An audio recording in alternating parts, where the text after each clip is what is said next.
O texto que foi escolhido por base, carta de Paulo aos Romanos, nós vamos ler este texto, depois nós iremos conversar um pouco e falar de outras referências bíblicas, mas dentro dessa mesma temática, e peço que você esteja bem atento aos irmãos que estão nos assistindo também pela internet, que vão ver este vídeo. Que Deus o abençoe e que a bênção de Deus que está caindo aqui possa alcançar a sua casa, o seu trabalho, a sua família, onde você estiver neste momento. Romanos capítulo de número 14, nós vamos ler alguns versículos e leremos também no capítulo 15. Quantos acharam Romanos 14? Diga amém. Amém. Versículo de número 13 apenas, diz assim: assim que não nos julguemos mais uns aos outros, antes seja o vosso propósito não por tropeço ou escândalo ao irmão. Capítulo de número 15, os versículos escolhidos para o tema foi os 5, 6 e 7. Nos diz assim este texto: ora, o Deus de paciência e consolação vos conceda o mesmo sentimento. Diga, o mesmo sentimento.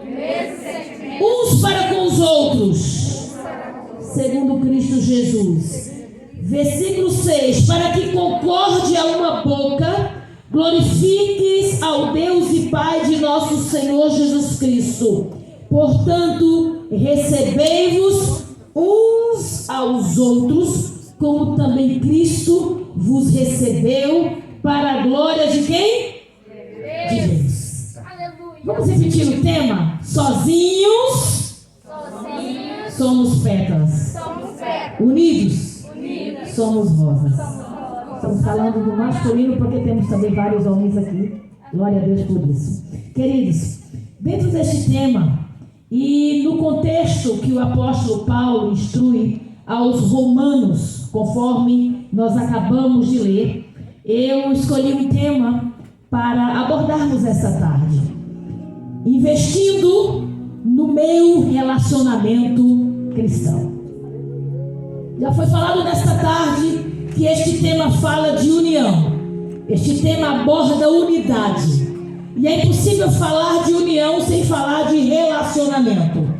Já foi lido também na leitura oficial em Gênesis que Deus não criou o homem para que ele viva só. Deus criou o homem para que ele viva em relacionamento. Ainda antes de que Deus criasse a mulher, Deus já se relacionava com o homem. A Bíblia diz que na viração da tarde, Deus descia no jardim e conversava com o homem, e instruía o homem, e revelava-se ao homem, e edificava ao homem com as suas sublimes e doces palavras. Obrigada, meu irmão. E neste capítulo de número 14 e 15, Paulo vem trazendo uma admoestação à igreja em Romanos, ou em Roma, aos romanos, ou à igreja de Roma, porque quando Paulo chegou lá, ele encontrou uma igreja edificada, uma igreja que adorava a Cristo, uma igreja que servia a Cristo. Porém, no meio daquela igreja haviam dois grupos de pessoas, um grupo que se denominava fraco e outro grupo que se denominava forte. E você vai ver no capítulo 15, versículo 1, que Paulo se inclui no grupo dos fortes, não porque ele fosse soberbo, não porque ele era arrogante, não porque ele se achasse o tal, mas por quê? Porque no grupo que eles consideravam fracos estavam pessoas que eles diziam ser deficientes na fé. Observe no capítulo de número 14, nos primeiros versículos, Paulo diz assim: ora, quanto ao que está enfermo na fé, recebe-o, não em contendas. Então este grupo que eles denominavam de um grupo dos fracos, eram os deficientes na fé, não é? Eram grupos que estavam ainda focados nas leis judaicas, nos rituais judaicos. Eram grupos que faltava para eles ainda sentirem e viverem uma liberdade de consciência na presença de Deus. Eram pessoas que talvez hoje a gente denominasse os de religiosos. Mas vamos adiante e você vai entender. E para o grupo dos fortes, pastor, que grupo era esse? Eram aqueles crentes, também judeus ou gentios, convertidos a Cristo, porém que já estavam libertos de tais rituais, de tais costumes, que não eram costumes tão pesados assim, mas eram pequenas bobagens, como alimentação, como datas e comemorações religiosas.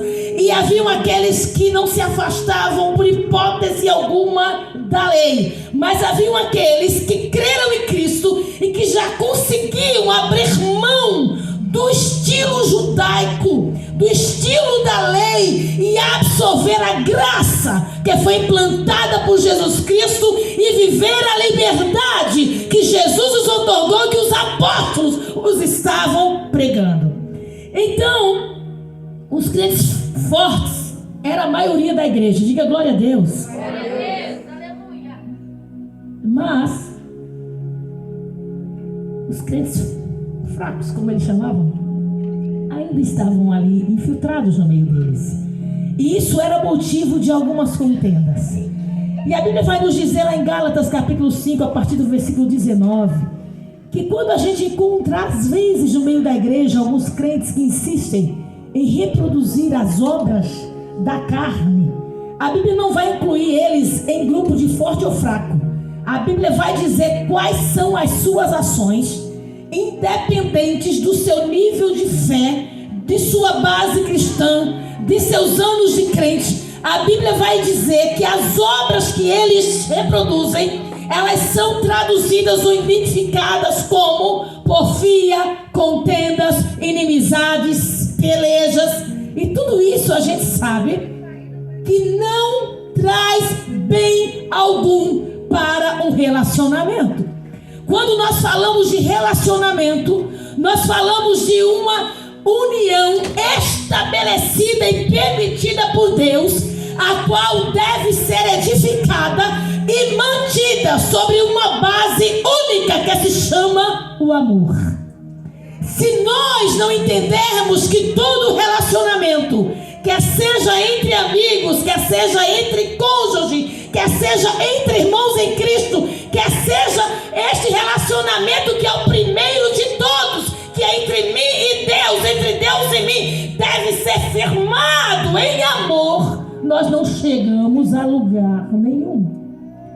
Porque a Bíblia, ela vai ser clara, e Paulo vai nesses 2 capítulos, que você vai ler em casa com calma, grifando cada palavra forte, como eu fiz aqui na minha Bíblia. Ele vai dizer que quando nós nos relacionamos, quando nós nos agrupamos, quando nós nos reunimos, nós precisamos ter um propósito. E que propósito é esse? O propósito que eu tenho no meu coração, quando eu me reúno com os meus irmãos aqui dentro deste lugar, é o de que eu não posso pôr tropeço e nem ser escândalo na vida do meu irmão. Foi o que Paulo disse aqui no versículo de número 13. E ele ainda continua dizendo no 19: sigamos, pois, as coisas que servem para a paz e para edificação uns para com os outros. Quando eu me reúno, quando eu me relaciono com os meus irmãos, eu preciso me colocar na posição de alguém que tudo quanto eu vá fazer, tudo quanto eu vá dizer, tudo quanto eu venha pensar, tudo quanto eu venha agir, sirva para a edificação do meu irmão. Paulo continua aconselhando e dizendo assim: nós que somos fortes devemos suportar as fraquezas dos fracos. Sabe por que muitas vezes nós não conseguimos ir muito longe com um relacionamento? Porque nós temos uma incapacidade de tolerância. Eu quero que você saia daqui sabendo de uma coisa. Deus, repita comigo para você guardar isso e levar para sua casa. Diga assim: Deus não chamou a igreja para uniformidade. Deus chamou a igreja para unidade. Qual a diferença, pastora, de uniformidade? Uniformidade é todos iguais. Já viu o uniforme? Olha as irmãs de uniforme aí, ó. Todas de preto, com um lencinho igual. A gente chama isso aí de uniforme. Então, a igreja não foi chamada para uniformidade, porque Deus sabe que cada um de nós somos diferentes. E por causa das nossas diferenças, não há condição de nós sermos iguais. E por não sermos iguais, é que Deus nos chamou para unidade. Unidade fala de união. E para viver unida com você, eu preciso suportar a sua fraqueza e você a minha. Aleluia! Entende, irmãos? Não adianta eu querer que a pastora Maria seja igual a mim e eu tenho que ser igual a ela. Nunca vamos ser. Mas é possível nós vivermos unidas em amor. Se no dia da minha fraqueza, se no dia da minha TPM, ela identificar que a pastora Edjane hoje não está muito bem, o que é que você tem, amada? Não precisa falar muito, eu já te entendo só de ver que o seu sorriso não é mais o mesmo. Você hoje está triste. Então ela evita muitas palavras, ela evita muitas perguntas. Se ela tiver um versículo, ela me manda. Se ela tiver uma música, ela manda no meu celular. E ela vai me edificando e me confortando. Oh, irmão, que fruto, que bênção, que edificação. E no dia da minha angústia, eu vou poder entender que em todo tempo amo um amigo, mas na minha angústia nasceu uma irmã. Eu vou descobrir nela e ela em mim a irmã que nós não tínhamos. Deus neste tema está dizendo que Ele não nos criou para sermos sozinhas, nem sozinhos. Deus nos criou para vivermos em unidade. Mas para vivermos em unidade, nós precisamos absorver alguns princípios que a Bíblia deixou explícita para mim e para você. E o primeiro deles é suportar. Suportar. Tolerar. E para que haja essa tolerância, para que nós sejamos este suporte em amor uns para com os outros, para com o nosso próximo, nós precisamos, em primeiro lugar, amar o nosso irmão. Amar o nosso irmão. Sabes que amar o teu irmão não é você dizer para ele I love you. Não é você mandar um cartão cheio de coraçõezinhos. Amar vai muito mais além de palavras. Amar não é simplesmente um sentimento. Amar é ação. Amar é ação. Para que eu ame o meu irmão, eu preciso me dispor a fazer por ele tudo aquilo que eu gostaria que alguém fizesse por mim. Ainda que eu não receba nada em troca, mas eu preciso exercitar isso, porque o amor de Cristo está derramado em nossos corações.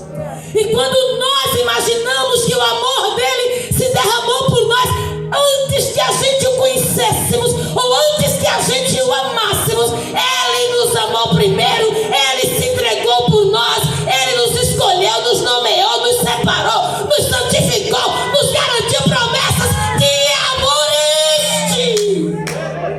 Oh, agora para amar o meu irmão eu preciso esperar que ele faça algo por mim, para eu saber se ele é digno do meu amor ou não. Isso não é amor, irmão. Sabe, quando meu esposo chegou em casa, voltando dessa viagem que ele fez em 2013 na África, depois de ter ido, irmão Val, 2010, 2011, 2012, ele chega na mesa e diz: pastor Rodrigo, filha, tenho algo para lhe dizer. Eu tenho um filho na África. Eu quase caí para trás, Maria. Eu disse: será possível que na África tem uma morena mais bonita do que eu? Quase desmaio na mesa. Mas quando ele abre o computador e começa a contar a história daquele menino, Ele diz: foi instantâneo. Quando eu vi aquela criança caída, depois de entrevistar 843 crianças em 5 orfanatos, vi o menino de todo jeito, de toda cor, de todo olho, que tem também pretinhos os olhos verdes lá. Tem cada criança linda na África. Não tinha mais nem como aguentar ver menino nas vistas. Mas a mim comprar velas. E o farol do carro dá naquele pacotinho. E ele disse: o que é aquilo? O motorista disse: é uma criança. E ao se aproximar e levantar aquele menino e aquele menino cair, não consegui ficar de pé, de fome. Deram-lhe qualquer coisa, levaram-lhe para o orfanato, ele passou a noite. Mas o relatório que deram era que era menino de rua, filho de prostituta, não tinha pai, morava na rua. E meu esposo voltou para o dormitório e disse: amanhã esse menino não está mais lá. Mas no outro dia, ele estava lá no orfanato. Como quem diz assim: vou esperar. Qual será o próximo step? Qual será o próximo passo? E meu esposo levou ele para cortar cabelo, deram-lhe banho, compraram-lhe roupa, sandálias nos pés. Ô irmão, parece a história do bom samaritano. E quando ele se viu prontinho, ele disse: eu quero ver minha avó. Você tem vó? Tenho. E foram andando a aldeia adentro. Quando vai chegando na casa da avó, a avó viu de longe. E no depoimento da adoção, ela disse para os advogados: quando eu vi o meu neto vindo com aquele homem branco, veio à minha mente: Deus ouviu as minhas orações. Amar é agir, querido. Amar não é só ter pena, chorar junto. Não é comoção. Amar é ter o mesmo sentimento que Jesus tinha. Jesus, quando via alguém necessitado, ele não se continha, ele movia-se de íntima compaixão. E ainda que não fosse pela vontade dos discípulos, ainda que fosse contra os fariseus, quem sabe, saduceus, quem tivesse ao redor, I don't care, ele era o próprio amor, e ele se movia e fazia algo por aquela vida. Amar é ação. E ele disse: filha, quando eu vi aquele menino, Deus colocou no meu coração: adote esse menino. Mas a nossa ideia não era adotar no papel como ele é adotado hoje, era adotá-lo para cuidar dele. E fizemos isso por 1 ano e meio. Escola bilíngue na cidade grande, morando na casa do pastor, saúde, remédio, cuidamos de tudo. Mas um dia Deus disse assim: a vossa família vai crescer. Vos darei um presente de Natal, porque trarei para perto aquele que está longe. E nós entendemos que ele não precisava somente de suporte financeiro, ele precisava de referência de pai, ele precisava de carinho, ele precisava de abraço, ele precisava de amor, ele precisava de um lar, ele precisava de uma família. Depois de uns 6 meses que ele estava lá em casa, teve um culto dos teens e disseram-lhe: você terá a oportunidade hoje. Eu disse: Samuel, você nem preparou o seu louvor, que talvez eu pensasse que era para cantar uma música no dialeto lá do país dele, que às vezes ele fazia isso. E ele disse: não, mãe, mas eu digo alguma coisa para não rejeitar a oportunidade. E quando ele subiu no púlpito, ele disse: eu quero só agradecer a Deus, porque hoje eu tenho a casa que eu não tinha, a família que eu não tinha, os irmãos que eu não tinha, a comida que eu não tinha. Toda a igreja chorou, inclusive nós. Como é lindo ver o fruto que só o amor, só a semente do amor pode produzir. Eu e você precisamos entender que neste tempo que estamos vivendo, o diabo, nosso adversário, tem semeado na mente de muitas pessoas que é melhor eu sozinha no meu cantinho, porque eu evito problemas, eu não quero choque com ninguém, eu não quero discórdia com ninguém. Isso é antibíblico e é contra a vontade de Deus. Deus não chamou ninguém para estar sozinho nem isolado. Deus chamou eu e você para estarmos juntos, unidos, vivendo a plenitude das bênçãos do Altíssimo. O salmista disse: ó, quão bom e quão suave é que os irmãos vivam como óleo precioso. Você conhece o salmo? Que desce sobre a cabeça, sobre a barba de Arão, a orla dos seus vestidos. E tem uma promessa, porque ali o Senhor ordena a bênção. E neste texto eu descubro que existem bênçãos que fluem a partir da união. Existem bênçãos que fluem a partir da união. Não estou dizendo que são todas as bênçãos, mas existem bênçãos que fluem, que só vão chegar na minha casa, na tua casa, na minha vida, na tua vida, depois que nós tomarmos o posicionamento de vivermos unidos. É bíblico. A Bíblia diz que onde há união, o Senhor ordena a bênção e a vida para sempre. E nós temos na Bíblia vários exemplos, e nós vamos falar sobre um deles hoje. A Bíblia nos diz que nós precisamos imitar a Cristo. A Bíblia nos diz, neste capítulo 15, do versículo 1 a 13, Paulo nos aconselhando que para a gente imitar a Cristo, nós precisamos pensar mais nos outros do que em nós mesmos. Será que isso é uma realidade hoje ou a coisa está um pouco invertida? Antes de vir aqui, você pensou em alguém ou você pensou em você mesma? Alguns de nós somos convidados para ministrar, e a gente, para vir um evento desse, a gente pensa mais na igreja do que em nós. Senhor, abençoa o povo que vai, edifica o povo que vai, que eu seja bênção para aquele que vai, que o Senhor me dê uma revelação para o coração do teu povo. Mas em todos os tempos, em todas as áreas, se a gente quer imitar Cristo, precisamos pensar mais nos outros do que em nós mesmos. Durante 3 anos e meio que Jesus realizou o seu ministério, ele fez mais pelos outros do que por si mesmo. E durante 30 anos que ele estava crescendo e se preparando para tal, ele estava pensando mais nos outros. E ele mesmo estava no anonimato. Nos dias de hoje as coisas parecem estar invertidas. Nós pensamos em nós. Nós queremos produzir nós. Nós queremos que seja crescido, aplaudido, conhecido, divulgado, abençoado, próspero. Nós e nós.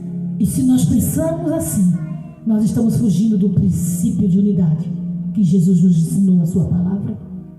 Se queremos ser o exemplo de Cristo, nós precisamos pensar mais nos outros do que em nós mesmos. Paulo disse, adorando a Deus em espírito de unidade. Paulo disse, acolhendo uns aos outros como Cristo nos acolheu. Paulo disse que nós devemos acolher uns aos outros, porque Cristo se tornou servo. Isso é muito forte, irmãos. Cristo se tornou servo. Quer ser o exemplo de Cristo? Sirva. Geralmente nós queremos ser servidos. Nós queremos que cheguemos naquela porta e alguém nos receba, e alguém nos abrace, e alguém nos dê uma máscara. Ah, como é bom, eu vim com a máscara preta, aí ganhei uma rosa combinando com o meu vestido. Aí já troquei logo. Isso é maravilhoso, isso é gostoso. Mas a mesma alegria que eu tenho de ser recebida, eu preciso ter para receber alguém. Se quisermos imitar Cristo, nós precisamos pensar mais nos outros do que em nós mesmos. E Paulo continua advertindo. Agora, se eu sou o exemplo de Cristo, de que forma eu posso discernir se eu tenho fraqueza ou fortaleza? Conforme o conceito de Paulo e dos Romanos, se eu sou um crente maduro ou imaturo. Dentro deste relacionamento cristão, não existe grupo. Será na cabeça deles, e será o que eles mesmos separavam. Mas não existe no corpo de Cristo essa separação, porque nós em Cristo somos um corpo. Mas qual a minha posição? Qual o meu status? de que forma eu tenho me apresentado diante deste corpo. E a gente tem um exemplo bíblico de alguém que pôde entender que viver em unidade é o segredo para receber todas as vitórias que ela precisava na sua vida. E é lindo vir este exemplo de uma mulher. Está no livro de Ruth. Nós conhecemos a história daquela família. Nós não vamos contar a história daquela família, mas aquele livro de Ruth descreve em cores bem fortes o drama de uma família que migrou de Israel para as terras de Moabe. O chefe da família se chamava Elimeleque, casado com Noemi, tinha 2 filhos, Malom e Quilion. E dentro desta história nós podemos identificar a verdadeira base de um relacionamento genuíno. Para nós chamamos de relacionamento cristão genuíno, do qual nós tiramos lições. No livro de Ruth, capítulo 1, versículo 14 a 18, Ruth faz uma declaração de amor muito especial para sua sogra Noemi. Você vê na história que Noemi decide voltar, porque tudo que ela levou para as terras de Moabe, ela perdeu. E agora ela estava voltando para a sua terra vazia. E naquele diálogo no meio do caminho, entre ela e suas 2 noras, ela estava também abrindo mão do que ela conseguira nas terras de Moabe. E agora também estava pronta para perder, que eram as suas 2 noras. E quando ela lança a proposta, minhas filhas, fiquem, a história diz que órfã desiste, esposa outra vez lá na sua terra. Mas a Bíblia diz que Ruth se apegou à sua sogra, se dispôs a permanecer e a segui-la e a permanecer no status de filha. O que é que eu aprendo aqui? Se eu quero ter um bom relacionamento cristão, cuja base é o amor, a minha primeira atitude precisa ser renunciar. Renúncia. Nós precisamos aprender a renunciar em todas as áreas. Renunciar o quê? Renunciar à minha opinião, renunciar às minhas ideias, renunciar à minha vontade, renunciar àquilo que às vezes eu quero que prevaleça como verdade, ainda que eu esteja certa aos meus olhos. Eu preciso renunciar. E todo relacionamento que ele traz dentro de si renúncia, ele vai atraindo a bênção de Deus. Porque por amor, o nosso maior exemplo, Jesus, renunciou à sua glória. E por que eu e você achamos tão difícil renunciar? Ruth começou renunciando. Órfã disse: eu fico. E ela disse: não, eu renuncio tudo que você vai conseguir aí, e eu vou seguir a minha sogra, ainda que eu acabei de ouvir dela que ela não tem nada mais a me oferecer. Eu permaneço só com o título que dela eu recebi, filha. Mas eu permaneço. Aquele que está disposto a renunciar, não importa o que lhe reste, Deus fará milagre com o que resta. Nesta tarde Deus está dizendo para mulheres nesta reunião, que se você estiver disposta a renunciar para ficar com o que sobra, Deus fará milagre com o que te resta. Guarde esta palavra. Ruth fez uma bela afirmação para a sua sogra, e este versículo ele é célebre. Ele é o textuário do livro. Ela promete a Noemi fidelidade. Ela promete a Noemi: eu estou determinada e eu estou comprometida.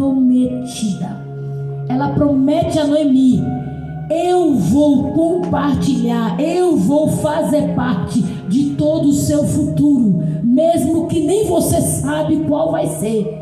Eu me comprometo, eu estou determinada, eu te serei fiel. aonde fores, irei. Aonde pousares, pousarei. E ela é tão ousada que ela vai mais longe.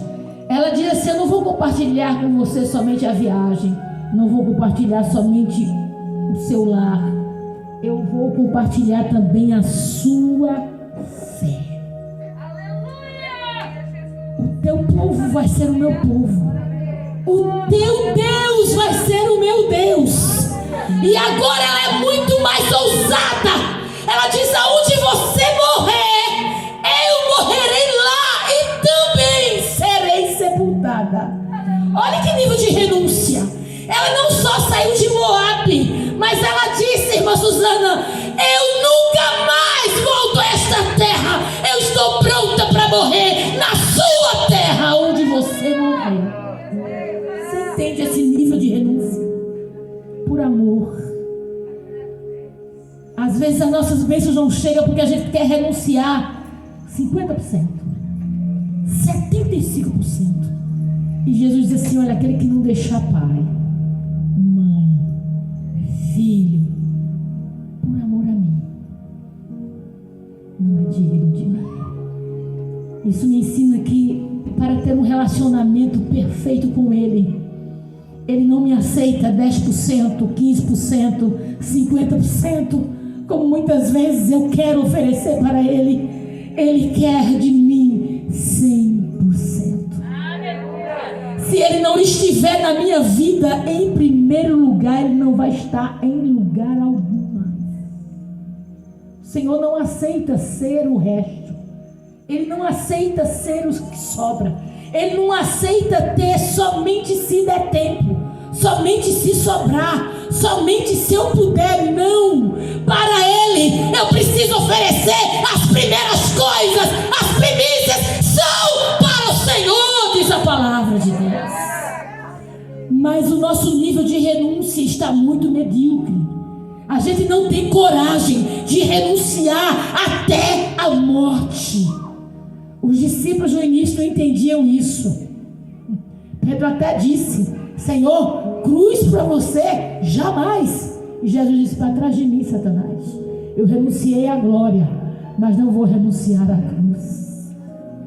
E glória a Deus que depois eles entenderem, todos eles amaram o Senhor até a morte. É este nível de relacionamento que Deus exige de nós. E quando eu vejo esta mulher se apegando à sua sogra e tendo uma amizade que não era interesseira, sabe por que o meu relacionamento com Deus é fraco hoje? Porque é um relacionamento de interesse. Eu quero vir mais para o culto da campanha, eu quero vir para o de oração só se a pastora anunciar que vão ser aqui 7 quartas-feiras, 7 segundas-feiras. Qual é o dia de oração? 7 sábados da vitória. E eu venho porque eu tenho interesse, que no 8º sábado eu quero voltar para agradecer. Um amor interesseiro. Não, o nosso relacionamento com Ele não deve ser pelo que Ele pode nos dar, deve ser em gratidão pelo que Ele já nos deu. Por quem Ele é por nós. Foi a atitude de Ruth. Ela foi não pelo que sua sogra poderia lhe oferecer, ela foi por quem Noemi já representava para ela. Ela tinha Noemi como uma mãe. Os anos que conviveram juntos lhe foram suficientes para ela nutrir um amor e se apegar a ela até a morte. Eu vou, nem que seja só para lhe acompanhar, para cuidar da senhora, para lavar seus pés, para ver a senhora dar o último suspiro. E eu te prometo, você vai, mas eu permaneço lá até ser sepultada junto dos seus ossos. Foi isso que ela disse, irmão. Que nível de renúncia profundo. Relacionamento marcado pelo amor não desiste diante das dificuldades. Hoje nós estamos vendo aí tantos casamentos destruídos por bobagem, por qualquer coisa. Tem casamento que é até que as dívidas os separem. Isso é uma tristeza. Não tem estrutura, não aguentam provas, não sabem dobrar os joelhos e clamar o Deus da providência para abrir porta, para trazer na mesa o pão, para trazer o que está faltando. Deus não mudou.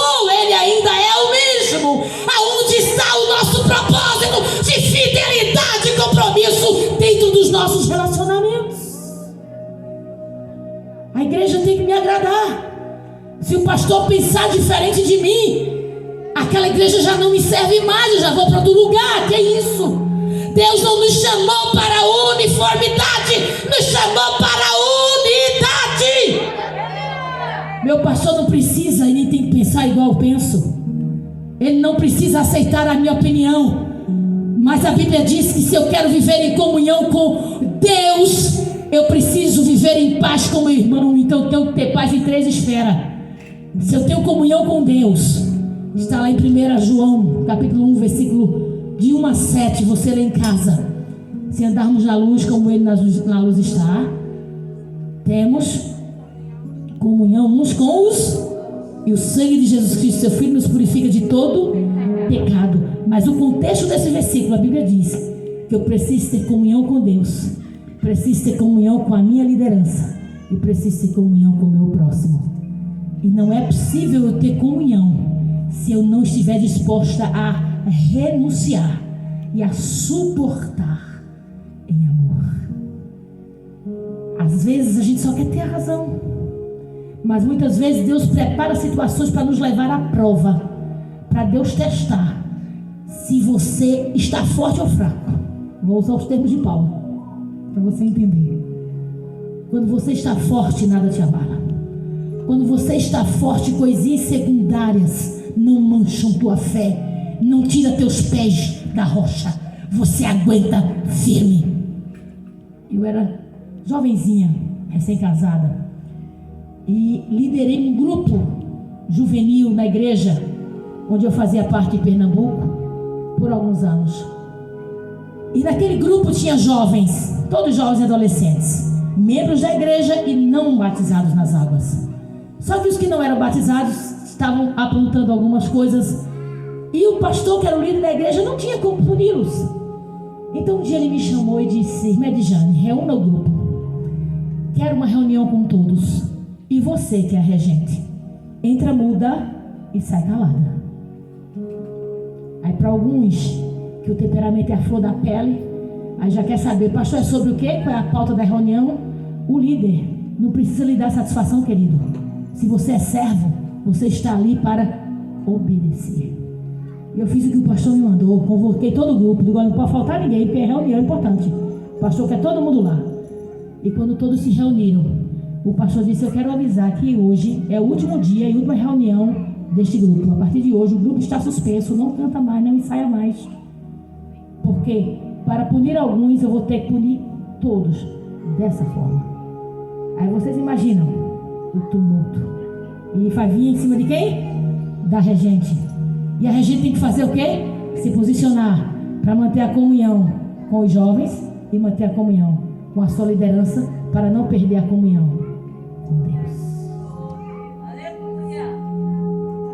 Não foi fácil, mas os anos se passaram e depois eu entendi. E quando foi que a senhora entendeu mais ainda, pastora? Quando Deus me colocou em posição de liderança. Quando eu comecei a trabalhar com uma igreja, aí eu pude entender o porquê que meu pastor agiu daquela forma. E não era porque ele era ruim, era um pastor de amor. Era um pastor calmo, sereno, tranquilo, paciente, longânimo. Demorava para resolver as coisas numa paciência, mas também quando ele decidia resolver, era assim, na estratégia divina e com a autoridade de Deus. Eu e você precisamos entender que para mantermos um relacionamento com Deus, com o próximo e com a nossa liderança, nós precisamos nutrir em amor esta comunhão que um dia nos foi liberada através da cruz do Calvário. O amor deste relacionamento entre Ruth e Noemi traz para mim e para você uma lição de compromisso. Quando nós temos um relacionamento que será duradouro, que é verdadeiro, que é genuíno, nós assumimos um compromisso, e esse compromisso, ele não se desfaz. A Bíblia diz lá em Eclesiastes: melhor serem 2 do que 1. E no mesmo texto a Bíblia diz que o cordão de 3 dobras não se quebra facilmente. Este cordão de 3 dobras é que quando nós temos esta comunhão, a paz de Cristo, a presença do Espírito Santo, a presença de Deus está conosco, fazendo ou formando essa terceira pessoa que faz com que o nosso compromisso aconteça dentro de um relacionamento. Ele sela o nosso relacionamento com uma palavra que a gente chama aliança. Paulo diz que a paz é o vínculo. A paz é o vínculo desta união entre um e o outro. E nós entendemos que sem essa paz, é impossível nós convivermos em união. E para que esta paz reine, a Trindade Santa precisa estar no meio de nós. O relacionamento marcado pelo amor é esta aliança que nunca poderá ser quebrada. Ruth, ela não faz apenas uma promessa. Ruth faz um juramento. Ela faz um juramento diante de Deus. Ela diz: eu prometo, eu juro que nenhuma outra coisa a não ser a morte me separará de ti. Não há exemplo maior para mim na Bíblia. Tem várias histórias, tem Davi e Jonatas, tem muitas histórias, mas essa história de Ruth nos comove. E nos dias de hoje, porque às vezes não é tão fácil as noras fazerem uma aliança de compromisso nesse nível com as sogras. As irmãs agora riram, né? Tem sogra aqui? Diga aleluia. Só tem eu? Tem mais sogra aqui, mães? Não, tem eu. Tem? Olha aí, tem outra sogra aqui. Por quê? No dia do casamento dos nossos filhos, era pra gente fazer esse juramento também. Somente a morte vai me separar de ti. Mas nos dias de hoje os cristãos se dividem por questões secundárias, por coisas pequenas, porque a igreja de Cristo, ela é universal. A igreja de Cristo, ela é indivisível. A igreja de Cristo, imagine se tivesse um jeito de a uma só voz no mundo inteiro alguém gritasse: aquele que crer que Jesus Cristo é o Senhor, aquele que crer que Deus o Pai é o Criador de todas as coisas, aquele que crê que o Divino Espírito Santo está conosco desde quando Jesus foi assunto aos céus, as doutrinas básicas da nossa fé, aquele que crê que só Jesus é o caminho, a verdade e a vida e pode salvar o homem, levá-lo para uma vida eterna com Deus. Se alguém gritasse isso no mundo inteiro, ia reunir gente de toda tribo, povo, língua e nação. E quando você fosse entrevistar, irmão, qual é a sua igreja? Era toda igreja diferente, mas a base da fé é a mesma. E por que às vezes existem os grupos como existiu em Roma? Por causa de coisinhas pequenas, por causa de pessoas que não querem renunciar às suas ideias particulares. Mas nesta noite Deus nos reuniu aqui para fortalecer os nossos relacionamentos, para dizer que eu e você, como uma pequena pétala, nós somos diferentes. Se você pegar uma rosa dessa, essa aqui é artificial, mas se você pegar uma natural, você vai ver que cada pétala tem um tamanho diferente. Elas não são do mesmo tamanho, elas são diferentes, mas quando elas estão juntinhas, elas formam um botão tão lindo, elas formam uma rosa tão linda, porque esta é a finalidade do corpo de Cristo. Há diferentes dons. No corpo de Cristo, cada um de nós temos uma oportunidade, um talento, um trabalho a realizar. Mas quando entendemos o nosso propósito e realizamos a vontade de Deus, nos colocando no lugar que Ele nos chamou para que estejamos, a obra de Deus progresse, o corpo de Deus vence. E se o corpo de Deus vence, eu, como apenas uma pétala, estou vencendo também, porque eu estou contribuindo para a vitória do corpo de Cristo. Eu e você somos importantes neste processo. Então precisamos, como Paulo disse, exercer a paz, que é este vínculo que mantém o grupo junto, unido. Ter paz significa não apenas concordar com tudo que aquela pessoa está dizendo, mas significa contribuir para não viver em guerra. Vocês entendem? Será que naquele dia eu concordei com o que o pastor fez? Ainda bem que ele me deu o conselho. Ele tem muito de ser calada, porque se ele me desse a oportunidade de dar uma opinião, eu ia fazer besteira, né? Pastor, deixa eu ensaiar só com meia dúzia, que são os bonzinhos. Não. Ter paz com o irmão não significa que eu estou concordando ou entendendo com tudo que ele está dizendo. Significa que eu vou fazer de tudo para renunciar o meu eu, a minha vontade, a minha ideia, para que não haja guerra entre mim e ele. E fazendo assim, eu vou contribuir para que o corpo de Cristo tenha vitória. Então precisamos fazer uso disso. Paulo disse aqui, com diligência, quer dizer, com muita pressa. Precisamos nos apressar para viver em paz com o nosso irmão e desfrutarmos da verdadeira comunhão que Deus reservou para os filhos de Deus nesta última hora. A Bíblia manda seguir a paz com todos e a santificação, porque sem ela ninguém verá o Senhor. Que Deus nos dê nesta tarde a graça, queridos, de preservarmos esta unidade do corpo de Cristo. Quem promove a unidade do corpo de Cristo não é só a liderança, que tem que estar convocando irmãs, ou apaziguando aqui, apaziguando ali. Quem promove essa comunhão sou eu e você. Quando a gente se posiciona, quando a gente entende que o Senhor Jesus nos chamou para suportar, que o Senhor Jesus nos chamou para levar as cargas uns dos outros. E eu encerro com essas referências. O Senhor Jesus nos chamou para edificarmos uns aos outros. Ele nos chamou para termos o mesmo sentimento. Se minha irmã está triste, ainda que eu esteja alegre, eu não posso estar explodindo de euforia junto dela. Eu preciso me mover de compaixão por ela. Tem gente que fulano está de cara feia, então sai de perto. Não sai de perto não, irmão, fecha a sua também. E peça a Deus uma palavra de estratégia. E também não chega com desaforo. Que cara de mamão macho é essa? Isso é a expressão do Nordeste, viu? Mamão macho é bem compridão assim, a pessoa é comprida, né? Tem irmã que conhece essa expressão.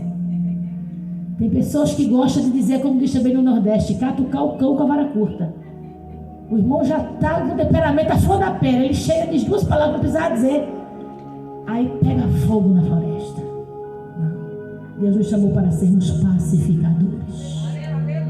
Levar a carga significa descer ao nível do seu irmão. Levar a carga significa entender o processo que ele está passando, orar por ele, chorar com ele, compartilhar com ele, comunicar com ele na sua necessidade, como diz a palavra.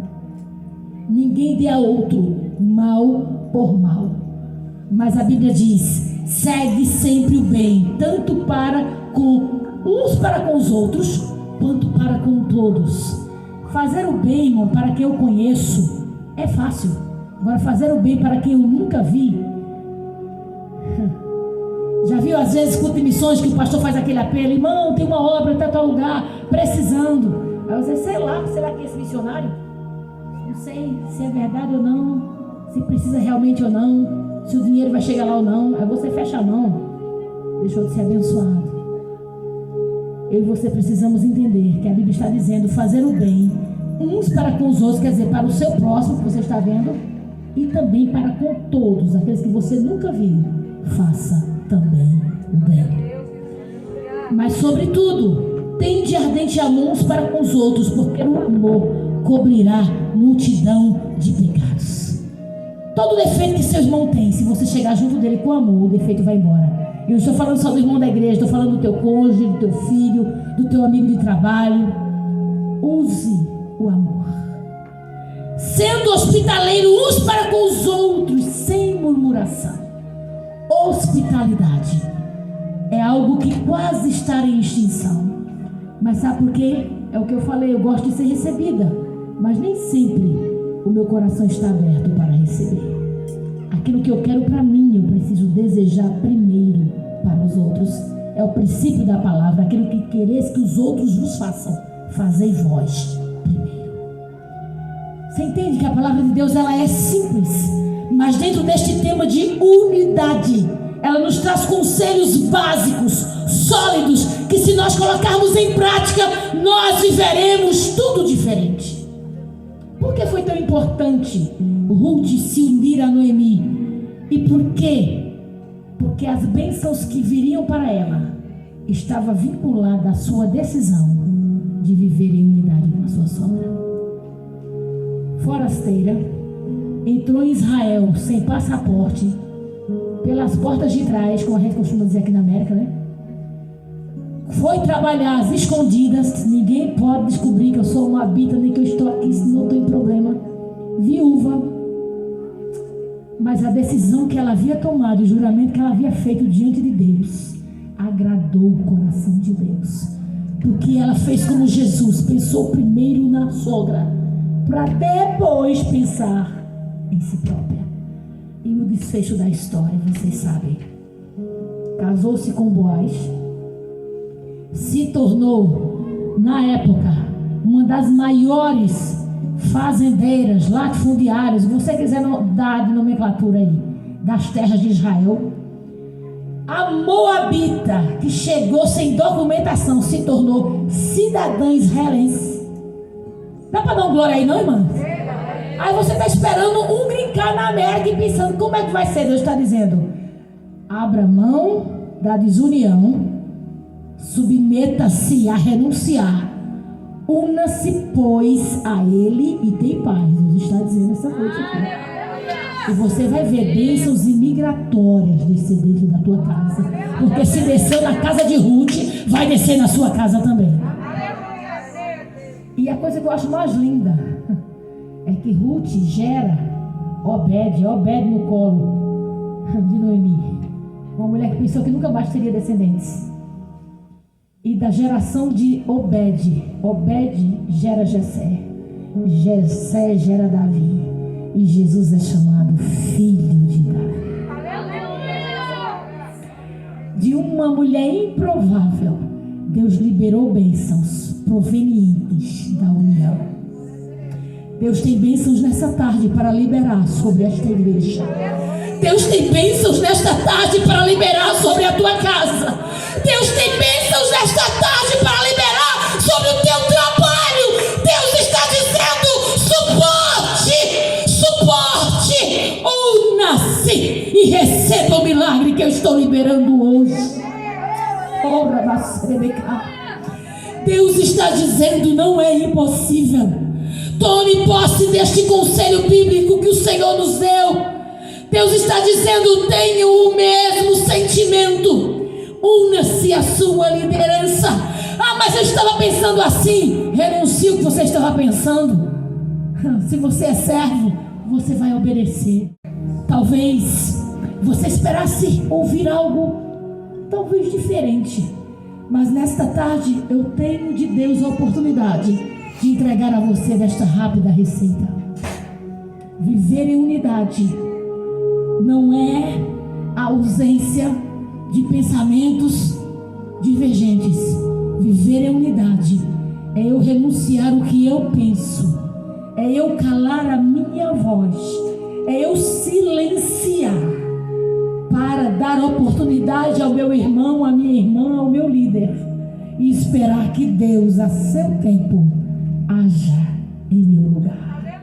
A melhor resposta vem de Deus. A melhor resposta vem de Deus. A Bíblia diz que a palavra dita a seu tempo, ela é como uma maçã de ouro numa salva de prata. Oh, que ornamentação perfeita! Oh, que coisa linda! Então, não são as muitas palavras, não é o falar precipitadamente, não é eu tenho que estar, eu tenho que dizer, eu tenho que fazer. Não, é eu permitir que a vontade do Senhor seja estabelecida na minha vida. E a vontade do Senhor é que vivam unidos todos os irmãos.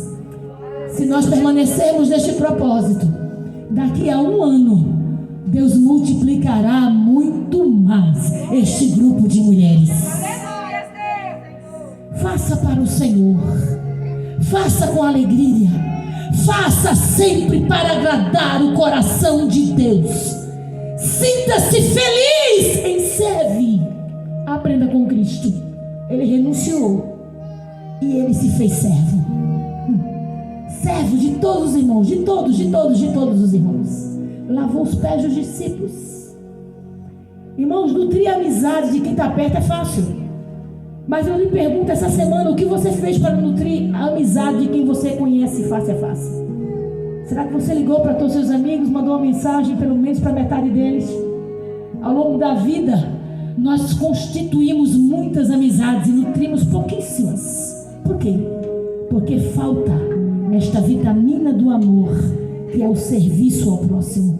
Se eu não consigo nutrir quem está perto de mim, eu lhe pergunto, cadê aquelas amigas que você deixou lá no Brasil? Você ainda se lembra delas? Você ainda manda mensagem para elas? Você ainda diz happy birthday para cada uma delas?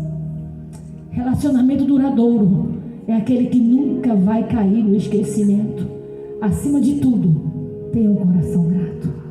Eu tenho convicção que o que moveu Ruth para todas essas ações com Noemi era que ela tinha um coração eternamente grato. A gratidão é a mãe de todas as virtudes. E nessa noite eu e você precisamos ser gratos. Ser gratos. Tem gente que diz assim, mas eu não tenho amigos. Aí eu te pergunto, quando você chegou nessa terra, quem te recebeu? Ah, pastor, mas me humilhou, roubou de mim, me colocou em trabalho ruim, é o que a gente mais escuta aqui. Foi injusto comigo. Irmão, mas se ele te recebeu, não importa o que você recebeu, importa a oportunidade que te foi dada. Seja eternamente grato. Bênçãos que fluem da união. Nós estamos perdendo muitas delas, porque não nos encaixamos nessa trilha divina, porque nos apegamos a coisinhas secundárias como essas. Mas Deus está dizendo, renuncie, abra mão, abra mão, abra mão, abra mão. Olhe firmemente para mim, autor, consumador da tua fé. E eu vou te levar a um step que você ainda não alcançou. Você vai ser levado a desfrutar de Deus, aquilo que você ainda não desfrutou. Sozinha, jamais. Unida com a sua irmã, você terá grande vitória. Nessa noite eu queria convidar as irmãs que estão de preto com esse, todas de pé. Onde você está? Todas de pé. Eu desejei muito fazer algo de ontem para hoje, mas eu não tinha a tinta na minha impressora para fazer como eu fiz um dia lá na minha igreja. E até hoje nós estamos colhendo frutos deste trabalho. Daqui para cá a gente pode fazer assim até que chegue lá. Aqui nós temos 4. Temos 4. Então nós vamos, eu quero perguntar a cada uma de vocês aqui, se nesta noite, irmãs, vocês podem fazer, não diante de mim, mas diante de Deus, um compromisso de assumir uma Ruth e uma Ruth assumir uma mãe.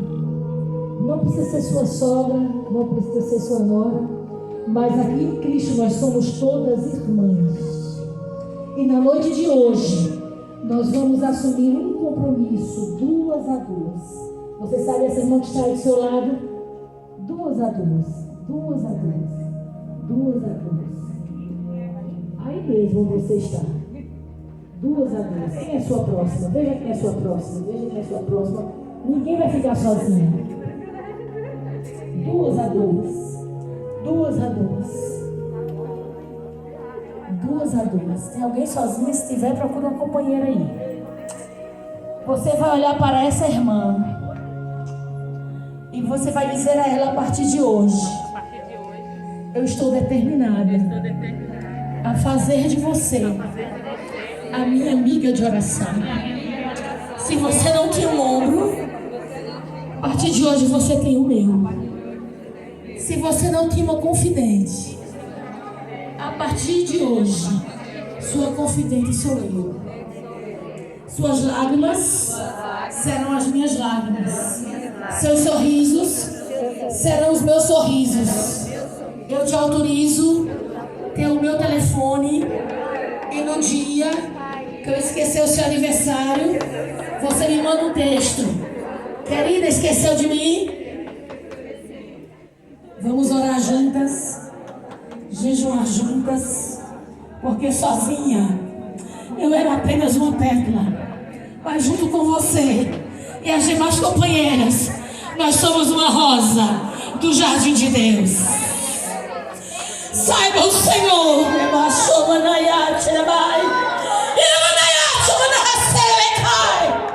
que nessa noite, diga para ela, olhe para ela, que nessa noite nós selamos este pacto e o nosso vínculo será a paz de Cristo, que excede a todo entendimento, daqui até o arrebatamento. Conte comigo, conte comigo, conte comigo. A igreja pode ficar de pé. Há uma presença de Deus selando este pacto, selando este compromisso. Receba a presença do Senhor agora. O Senhor está curando mulheres que diziam estarem sozinhas, que diziam ninguém me ama. Deus te deu hoje uma Ruth.